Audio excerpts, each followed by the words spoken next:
free world. Yeah. My hitters be moving and shaking to stay out the streets. Yeah. Your hitters be hating, your hitters be looking so weak. Yeah. My hitters be moving and shaking to stay out the streets. Yeah. Your hitters be hating, your hitters be looking so. Snuff the shooter, snuff the looter, snuff the booster, snuff the money mover. Snuff the hater, snuff the player, snuff your hairline, tape up and shape up.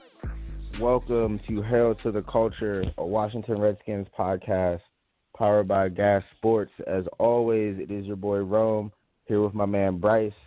And we're going to break down the Washington Redskins season so far, man. It has not been pretty. This last loss to Dallas definitely hurt me. I definitely wasn't feeling that. What were your thoughts on this Dallas game, Bryce? Oh man, where to start? I definitely got a lot of thoughts, man. I'm just gonna start with what we're all worried about, and that's the defense, man. My thoughts on the Dallas game is that our defense let us down. Our offense didn't really perform up to its capabilities, and man, all in all, man, it's just a poor performance by the home team. Yeah, man, you were right on the money with that one. It was a terrible performance, especially by the defense. And if we're talking about the whole 0-2 start, the defense has been a major letdown. We're going to get into that. We're going to get into Minuski today. A lot to get into, but we're going to start with the studs and duds from the Cowboys game. So let's start on a positive note. Who were your studs for this game, Bryce? Who stood out in a good way to you? Well, let me start with one guy that I think me and you were both kind of hard on in preseason, and when the Skins first signed him, and that's Eric Flowers, man. Eric Flowers, I hate to say it, but he may be the best O-lineman the Skins have 2 games into the season. I mean, the dude is mauling people, and I never expected to say that. He's doing a great job with Donald Penn. I mean, they seem to be working together like they've been together for some years. I mean, it's been impressive. Actually, I read that the left side of the line right now is averaging 4.5 yards per carry, while the right side's averaging under 3. So shout out to Eric Flowers, man. I don't think anybody penciled him in as even a competent starter. But he's definitely proven otherwise so far, 2 games in. Yeah, the move to guard seems like it's definitely helped Eric Flowers. I think it's a little bit more the rest of the O-line isn't playing up to par, though. But Eric Flowers, regardless of that, has played well. My stud for this game, I'm going to go with Case Keenum. And the reason I'm going with Case Keenum is because he hasn't been a dud. Going into the season, I expected him to be a dud. I know I was all, start Keenum over Haskins, and I still feel that way, but my expectations for Keenum were very, very low. So far this season, he's got 5 touchdowns, no interceptions, 600-some yards. There's only a few quarterbacks right now, 2 weeks into the season, with 5 touchdowns and no interceptions, 5 or more touchdowns. Those quarterbacks are Lamar Jackson, Pat Mahomes, Tom Brady, and Russell Wilson. So Case Keenum right now is in some rare air. You can't put the losses on him, so I'm going to say that for the Cowboys game, Case Keenum definitely stood out to me. Yeah, I hear that, man. Case has been playing well. In my opinion, he hasn't been doing enough because, I mean, clearly where we are right now, we need something to push us over the hump, and he hasn't been that. But he serviceable would be an understatement for what he's done so far. He's definitely been more than serviceable, and I don't think anybody would expect him to be leading the league in some of the categories that he is right now. Yeah, definitely not. Any more studs you want to point out for this game? One more stud I want to shout out, man. Just, second week in a row. Shout out to Scary Terry, man, Terry McLaurin. This game, the opportunities for the deep ball didn't present themselves as they did in the last one, but you still saw a guy that will make contested catches over the middle, a guy that can get yards after the catch, and a guy with sure hands, man. And this guy operates as a rookie better than, any receiver we've had, I'd say, over at least the last 3 years since Deshaun and Pierre were on the squad. And, it's super promising, man. It's super promising to see that we've got a guy who's, already so far this season has been one of the best 32 wide receivers in the NFL, and he's only a rookie. So it's definitely good to see. Hopefully, Scary Terry can keep it going. Yeah, man, it was good to see him get that touchdown. I think the Cowboys game was on his birthday, so it was real nice for him to get that touchdown, even though it was garbage time. But he's been playing real well, and honestly, I think Terry's probably part of the reason that I can even make Case Keenum a stud, because he's been a big part of the passing offense. One more thing of note is with Case Keenum and Terry is I think both their games will improve drastically if we can get Jordan Reed healthy and out there on the field. That'll take coverage away from Terry. That'll open up more passing lanes for Case. So I think the best is yet to come from both of them once Jordan Reed gets on the field. But let's go ahead and dive into our duds, man, because let's be honest, a lot of this positivity that we're talking with the studs, we're just trying to find the small bright spots in a very dark season so far, a very dark 2 weeks. You want to start off with the duds? Yeah, man, I'll start it off. My first dud is it's not just one person in particular. I actually kind of hinted at it in my studs, but it's the entire right side of the offensive line. That's you, Brandon Sheriff, and that's you, Morgan Moses. Those guys are supposed to be our stalwarts. Those are two of the guys on our line that makes it one of the better lines in the league, or at least supposed to. But 2 games in, Brandon Sheriff doesn't look like a guy that's supposed to be the highest paid right guard in the league. I'm sorry. It just had 2. Don't get me wrong. He has looked like that in the past. But 2 games in, I just don't see it. Maybe it's the injury, last season's injury that's still getting to him. He's dealt with the torn pec. He's dealt with some stuff. So maybe that's getting to him. Or, hey, maybe this is a guy that knows he doesn't have the security of a contract right now, and he doesn't want to overextend himself and lead to another injury. Whatever it is, I'm not sure, but Brandon Sheriff doesn't look like the guy that we were hoping he would be this year, the guy that we penciled him in to be. And then Morgan Moses, man, this guy is he's the anchor. He's the other anchor on our offensive line at right tackle. And, I mean, I get it. We are a heavily penalized team. I've been a Skins fan my whole life, so I sympathize with anybody that says it seems like the refs call holding more on us than any other team. It does definitely feel like that. But, I mean, Morgan, bruh, you be holding, bruh. I'm sorry, bruh. You be holding, bruh. And that right side hasn't operated anywhere near what I thought it would be. I went into this season thinking the left side was the weak link. And like I pointed out earlier, left side averaging about 4.5 yards a carry, and the right side's averaging under 3. So that's a big problem, man. Yeah, man, I agree completely. Brandon Sheriff is looking like a guy who is already thinking about free agency and plans on not being a part of the Washington Redskins. And Morgan Moses is talking like a guy who plans on not being a part of the Washington Redskins. A lot of his recent interviews calling out the coaches in the front office, that didn't go too well for DJ Swearinger. And, I mean, right or wrong, I felt like a lot of Swearinger's points were good. Morgan Moses might have some good points too, but just judging off how this franchise operates, that might not be the best way to go about business if you plan on staying around. For my dud, it's kind of similar to yours, but I am going to get specific down to one player. Really, we could put the entire defense. We could just put all 11 starters on defense, put their names in a hat, and just pour one out, because as a collective group, they've been horrible. But I'm going to single out one person and one person only, and that is Josh Norman. Josh Norman, when he signed here, it was after his Carolina Panthers season where they went to the Super Bowl. He was top 3, arguably the best corner in the game at that point in time. Now, he came to D.C., big, fat contract. I believe he's still the highest paid corner. Jalen Ramsey hasn't got a new contract, so I believe Josh Norman still is the highest paid corner to this day. And what has happened since he's been here? It has just been a steady decline. I'm a fan of Josh. I like his game, but the game that I've seen these first 2 weeks, I do not like at all. I can't support. I can't make any excuses or come up with any reasons on why he's not making plays. You could say it's a blown coverage here. Someone was supposed to be over the middle there. The guy just let a touchdown pass up on a guy who hasn't played ball since like 2015, 2016. What was that dude on the Cowboys? Smith. He just came back from a couple knee surgeries. That his first pass that he catches is on the $15 million Josh Norman. So I don't know if he's a system guy and we're not playing enough zone, we're putting him in too much man. I don't even care. because what I've seen from Josh Norman this season is just straight trash. It is garbage. He looks like he shouldn't even be out there, and he's going to need to turn this completely around because he's probably already not going to be on the Redskins next season. But what he's putting on film right now, I don't even see why another team would bother signing him.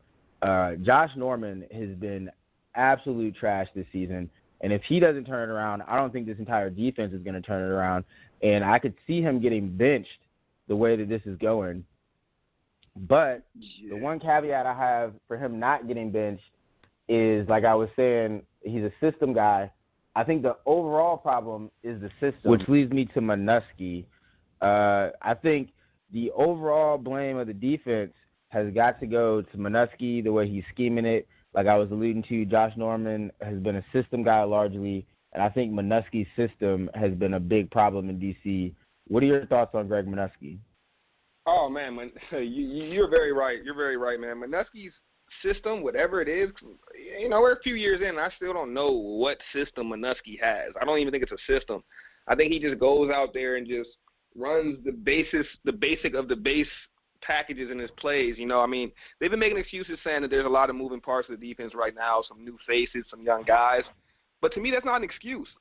I look at for example, right? I look at the Cowboys, and their defensive line runs a series of stunts, right? So you're going to get the defensive end and the defensive tackle. As soon as the ball is snapped, they're switching positions, and the one that was lined up on the outside is rushing inside, and vice versa, right? Well, where is that with the Skins defense? Oh yeah, they tried it week 1 against Philly. You know what happened? They tried to stunt, and literally every single D lineman's trying to get up the middle. It's like that's not a stunt. Like the gap's supposed to be defined. It's like the Manusky system is just it lacks creativity in every way. Like I watch. For example, I watched Jadeveon Clowney with the Seahawks. They got this guy. They've had him for, a week, and they're moving him around the field. You know what I mean? They're putting him at tackle. Like, they're trying different things. Like, have you ever seen Kerrigan lined up inside to try to go against a slower, slew-footed guard and get a matchup? Like, he makes no matchups. He creates no matchups on the defense. Every single week dating from last season, there's communication issues. Every single week there's communication issues. Like, I don't get it, man. I don't understand. Like, if you're running something so vanilla, like it seems like that's what he's trying to do, why are there so many issues? And the bottom line to me just comes down to Manusky's not good at coaching defense. Yeah, man. Manusky is not it. You made a lot of really good points about his scheme or lack thereof. The communication issues do date back to last season. I think it was one of the first pods we did after the Saints game where there was that big communication mishap where Drew Brees broke that record. I don't know what Manusky is trying to do, and I don't really understand the front office is thinking for keeping him around. I don't think he's going to make it through this whole season.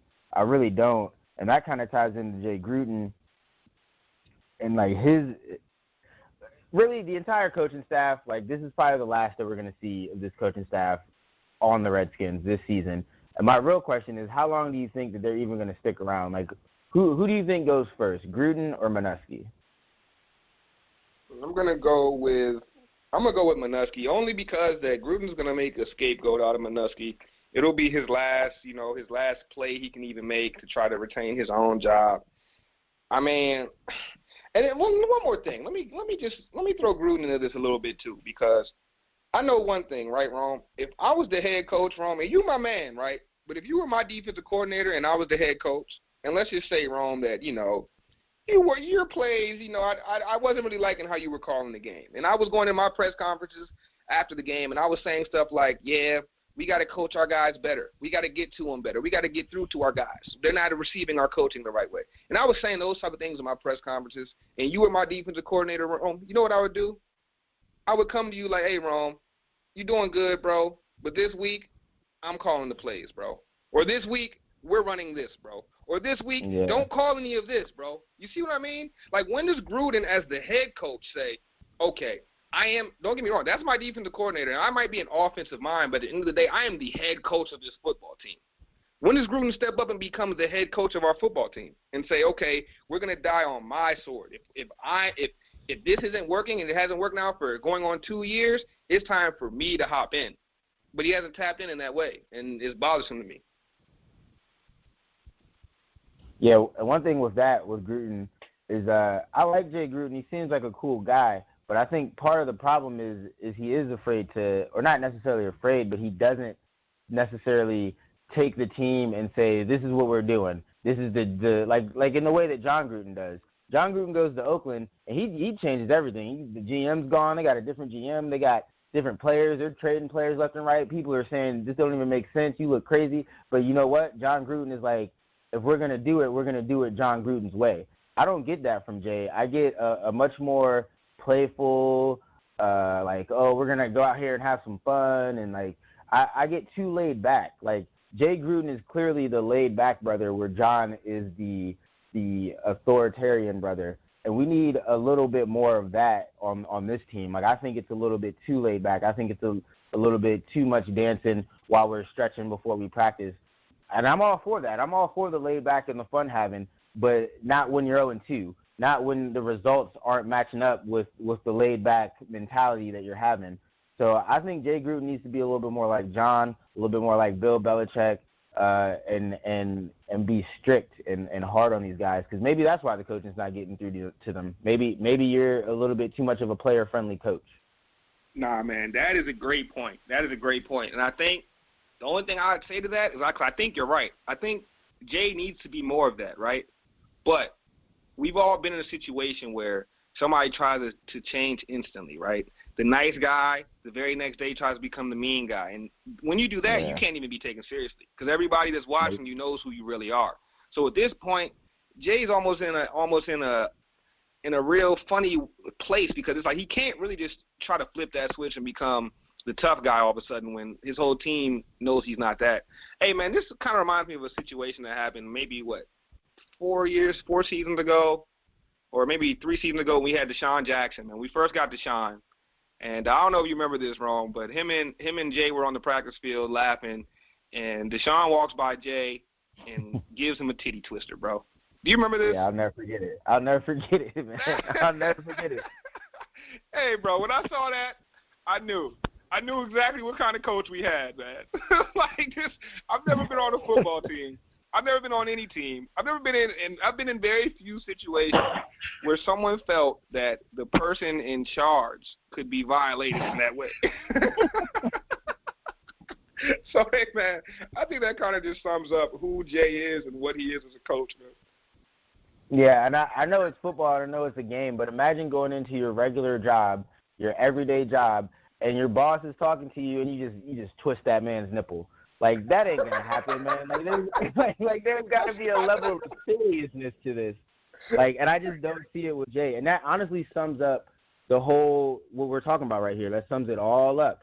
Is Jay's a great guy, great coach, very likable, probably too likable. That kind of behavior you can probably pass off in your coordinator. Your offensive coordinator, you can probably play around like that. But when you're the head football coach, I don't know, man. I think that's a little bit too much. But let's not kill Jay for his personality or how he coaches the team. Let's try to stick to on the field and the schemes, because there's plenty of stuff to knock on Jay for that too. Let's talk about Adrian Peterson and the lack of the run game. Jay Gruden, in my opinion, and I think most people would agree with me on this, is way too pass happy when it comes to calling offensive plays. Way too pass happy. He said Darius Geis was going to get the mother load week 1. Darius Geis got 10 carries. Darius Geis goes down to injury. Now we have Adrian Peterson, who was our lead rusher from last year, and we say we're going to commit to the run game, and what do? 10 carries for AP. Can Washington win games this way, Bryce? Do you think that this is a formula for success, only giving your starting running back 10 carries a game? Nah, man. I don't think that's a formula of success at all. And if you go back and kind of look how the game played out, when AP was getting carries, I mean, we were moving the ball. Our offense looked okay. And we all know that keeping your running back on the field eats up more time. It gives your defense time to rest. And in addition to that, it sets a certain type of tone. I mean, I've never heard an offensive lineman that like pass blocking more than run blocking. It just sets that tone for your team. And I think that Jay is always, at least as a play caller, it seems like he's always caught in between wanting to be a finesse team or a physical team. And you just got to pick one and stick with it. If he's gonna, be a finesse team and move the ball through the air, I'm personally fine with that. But stop trying to fake us out in the first quarter. Let's get straight to that. Let's get straight to that throwing the ball, getting it out quick. Like, why are you giving us these mirages of running the ball in the first quarter like you're going to do that all game when we all know come third quarter you probably haven't run the ball in over 20 plays, you know? And I'm kind of like, it feels like Jay just doesn't know what he wants to be as an identity. Like, he doesn't know what the identity of the team, of the offense really should be. It's like he's caught in between two places with it. And I think that's why we see AP getting so many carries early, just like last season. And then as the game goes on, unless we're winning big, it's just like we just abandon the run game altogether. Yeah, and a lot of people will point and say, well, you know, the flow of the game dictates how many times your starting running back, a guy like Adrian Peterson, would get it because he's not necessarily a pass catcher. He's going to be in when you're throwing the ball a bunch. Well, for the record, Washington was up 7-0, and then Dallas scored and tied the game 7-7, at which point Jay Gruden called 3 straight passes, all incomplete, and we had a 3-and-out, and then which led to Dallas having like a 10-plus play drive where they marched down the field, scored another touchdown. Now we are down, so now you get even more pass happy, and you're just throwing, and from there the game gets completely out of hand. You don't control the clock. Your defense keeps going back on the field. Dallas keeps having long drives. You have to call a more balanced game. It seems to me that Jay panics as soon as the game gets tied or we get down by 1 score. Then it's just pass because we got to get back into the game. No, let Adrian Peterson dictate the flow of the game. Let Darius Guice, whoever is going to be a running back, I know Guice is out for a few more weeks, but you need to control the clock, help your defense out a little bit. Dallas marches down the field for 12-plus plays, and then you call 3 straight passes, and they're all incomplete. Now your defense is right back out there. No wonder they're giving up another touchdown. It really does come down to the head coach. I know we killed Minuski, and he does deserve a lot of the blame, but the way that Jay has called the last 2 games on offense, I think has destroyed the entire team. No, man, I agree with you, bro. I agree with you. Like, it's just like he doesn't know. It's like he starts off, and I think that a part of like everybody saying that Jay Gruden is so bad at halftime adjustments is the fact that the more I think about it, bro, I don't even think he's bad at halftime adjustments. I just think he doesn't stick to the script coming out of halftime. It's like, bro, did you see how we got this lead? We got this lead by running the ball, play action, deep shot sprinkled in. You know, that's it. That's our formula, dude. But it's like he comes back out and tries to, you know, reinvent the wheel. Where it doesn't have to be too complicated, man. You know, it's like just hand the ball to AP. You know, establish that run, wear down the other team's defensive line, and then you'll have more time to throw from the pocket, which is what you want to do anyway. But at the end of the day, man, you know, he's kind of like stuck. Like I said, I feel like he's just stuck in between wanting to be a finesse team and wanting to be a physical team. And you got to choose an identity and stick with it, in my opinion. All right, let's talk about something positive for Jay. He was brought in here to be a quote-unquote QB guru. And I kind of like you alluded to it. I gave Case Keenum my stud. So evaluate Case Keenum over these 2 games and what Jay Gruden and Kevin O'Connell have done with him. How would you say Case's game has been? Yeah, man, well, let me start by saying, because I don't want people to think that I'm ragging on Case, because that's not what I'm trying to do. It's definitely been positive, you know. It's been positive, but with Case Keenum, it's not hard to see his shortcomings. He doesn't have great touch on the ball. A lot of his deep passes are what I term sky balls, to where it's almost like he's throwing it just more high than he is really aiming it to the receiver. It's just like the ball's in the air way too long on his deep passes. In fact, on McLaurin's one deep pass in game 1, it could have been a touchdown if Case just put it a little more in front of him. You know, and then, of course, you got the other deep ball that he missed completely. So I don't want to say that that has been bad, but he's definitely left some plays on the field. I think against the Cowboys Sunday, he hit who did he hit on the crosser? I want to say he hit McLaurin on the crosser, but right behind him, Paul Richardson was wide open waiting for a touchdown. And it's just like, I like Case, and I like what he's done. You know, he hasn't been the reason we've lost. But we're 0-2, so he hasn't been the reason we've got a W either. And quarterback is one of those positions where you are literally the X factor. I mean, a good quarterback play can literally shift the pendulum to either side. And I think Case has to be better if we're to win games. I think he's definitely been better than serviceable, but it's just too many plays left on the field for my liking. And it's like you got to manage the game, you know? A lot of people didn't give Alex his credit for that, but we stayed in a lot of those games because Alex managed them. Case Keenum doesn't know how to manage a game. Now, he's getting better at running Jay Gruden's offense, but we already know that Jay Gruden knows how to scheme receivers open. That's what he can do. Case is not managing the game in a way that's allowing us to get victories. And at the end of the day, as a quarterback, you're ultimately judged on your wins and your losses. Yeah, I agree with your Alex Smith point 1,000%. People did not give Alex enough credit for taking those little dink and dunks and getting if you're going to play the way that Jay Gruden calls the game and you're going to throw on first down even though you're not behind and you don't really need to, then you need to take that check down. You need to get the 2, 3, 4 yards so that way you're not in third and long. Case Keenum ends up in too many third and longs, and that is definitely a killer. But if I'm evaluating him through 2 games, and I think I said this on Twitter earlier in the week, I say the jury is still out. It's not really fair to say Case has done good or Case has done bad. The games have been kind of gotten away. So when I talk about, he's got 600-some yards, a lot of that was garbage time when the game was pretty much already over against Philly and against Dallas. That one touchdown he got against Dallas to Terry, the game was well out of hand at that point. So until we get in a situation where it's, all right, we're down a score or we're up a score, in case Keenum needs to convert this third down, he needs to make this throw, needs to make the right decision, not choke in the moment. That's when we'll really know what we have in Case Keenum. So far, I don't know if we have what we really got in Case Keenum. He hasn't been bad. He hasn't been good. He's just been meh. Yeah, I agree with that. Keeping it moving, we got a new little segment we're about to unveil, and I like this, man. I was looking at it earlier. It's a 6-game snapshot. You want to break down what this is? Well, 6 games from right now.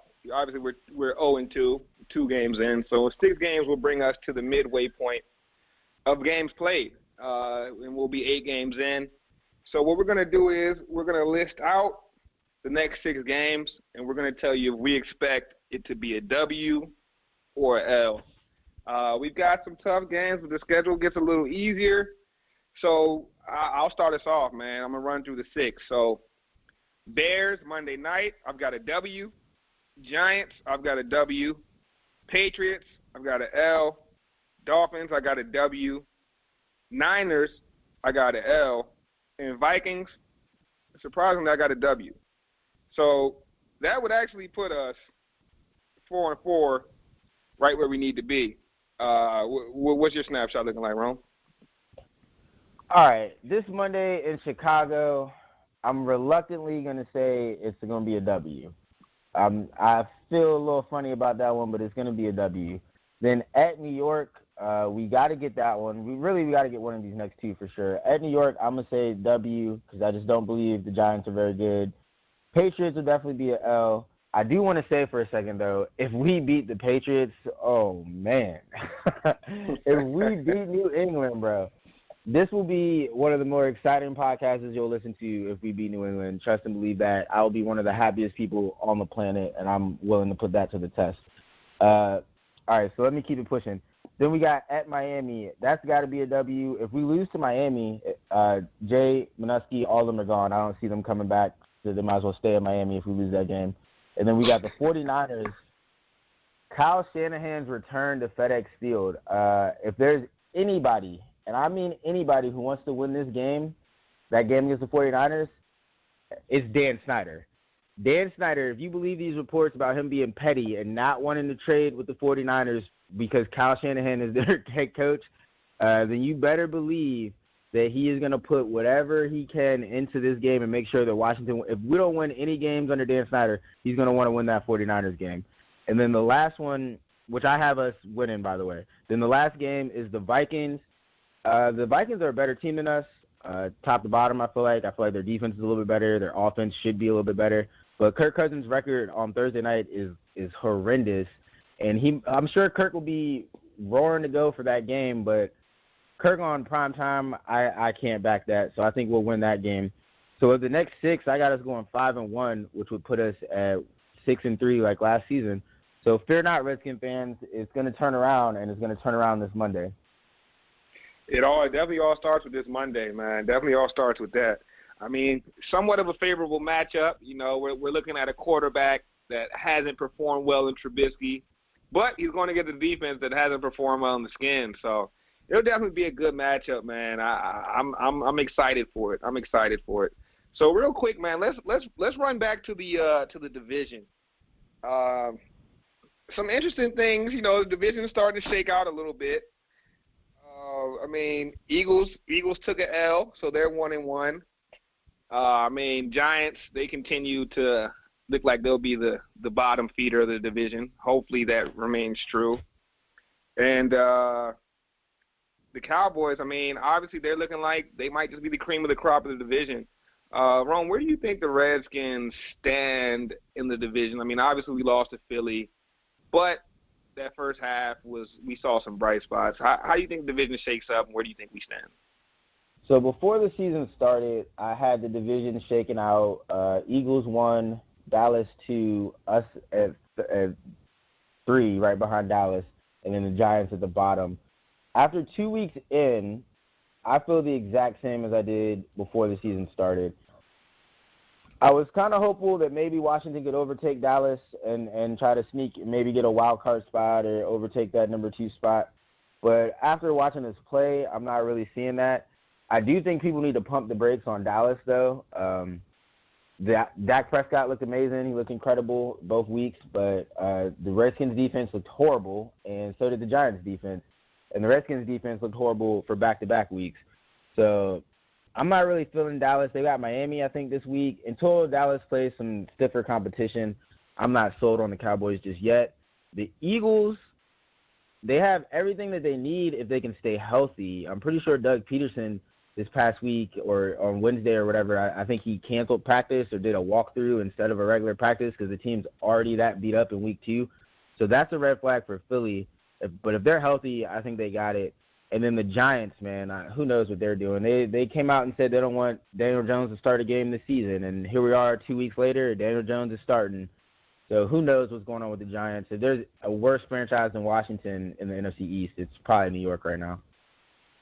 Yeah, man, I couldn't agree more. The only thing I'd probably differ with is after 2 weeks, I do think that the Cowboys are the cream of the crop of the division right now. And they'll probably, if all things keep going at this pace, they'll probably finish with the top spot. But, 15 weeks left, man. Things are bound to change. So now that we're done with the division, man, let's shoot around the league. What do you think about AB's first game with the Pats, man? Oh, man, excuse me. I hope it's not a sign of things to come. AB with the Patriots could be really dangerous, man. It could be really dangerous.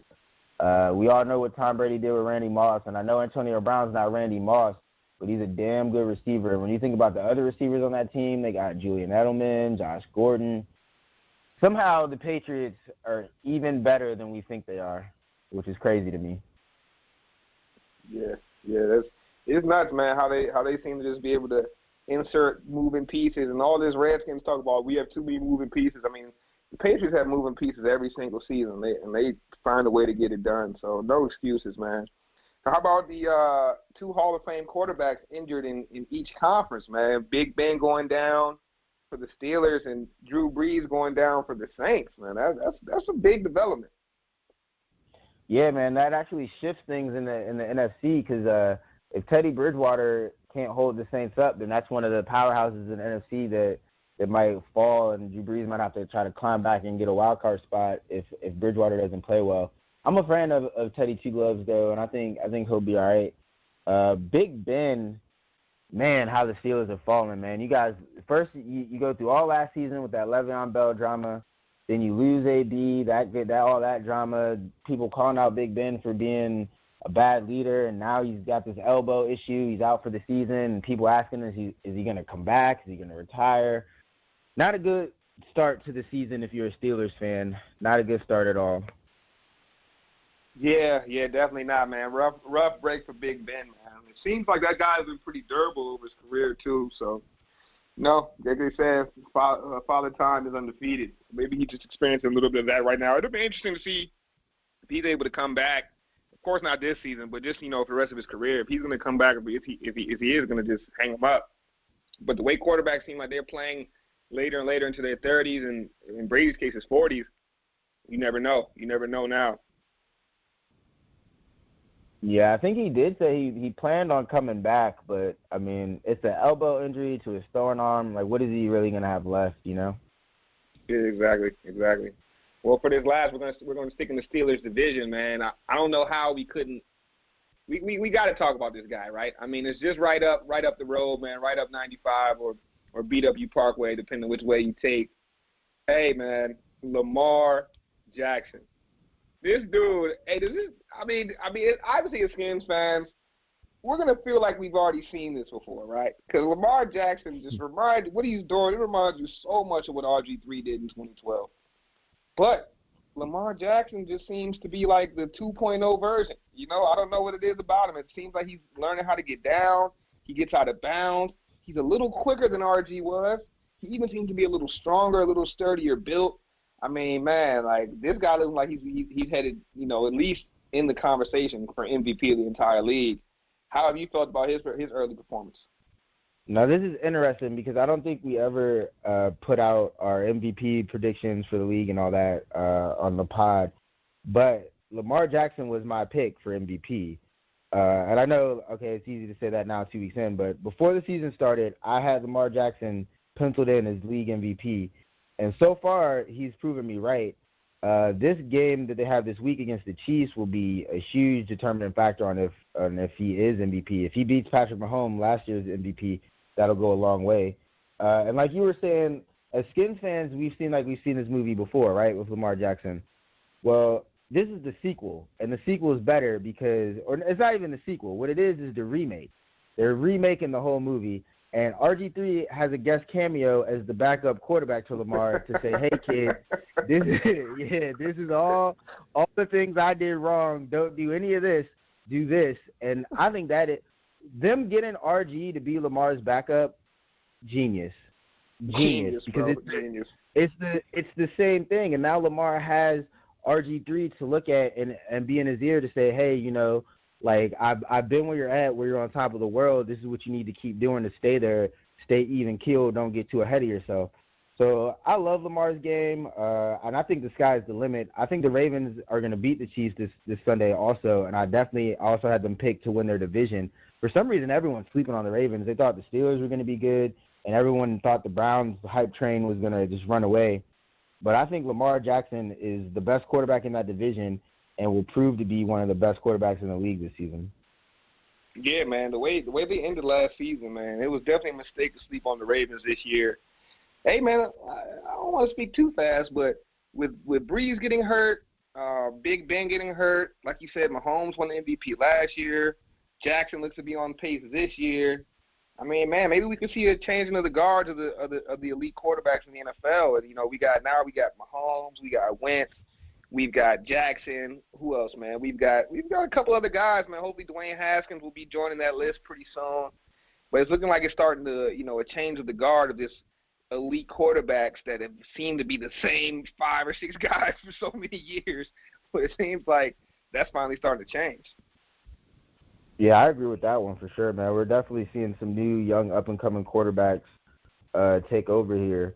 The old elite are moving out, and the new guys are definitely moving on in. Yeah, for sure, man. So let's hope that our very own Dwayne Haskins will be entering that conversation sooner than later. Hey, man, one more question before we go, man. Over or under Week 8 for Haskins' first appearance as starting quarterback for the Redskins? Man.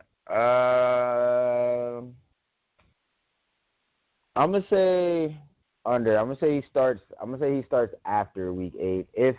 if he starts at all.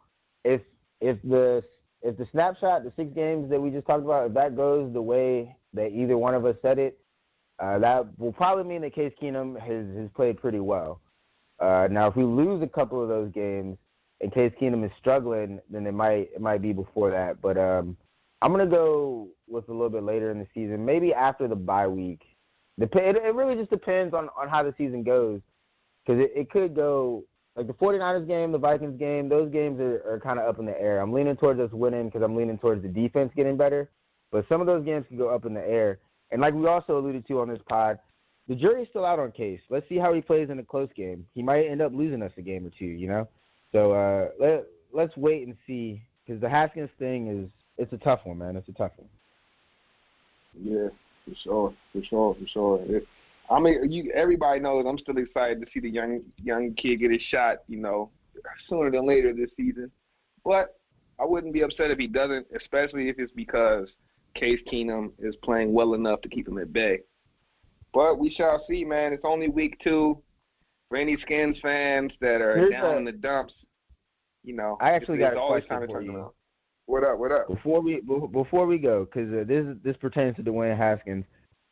When Colt McCoy is cleared, assuming that he will be cleared at some point this season, do you think that he will back up Keenum and Haskins will be inactive on game days? That's probably what will happen, man.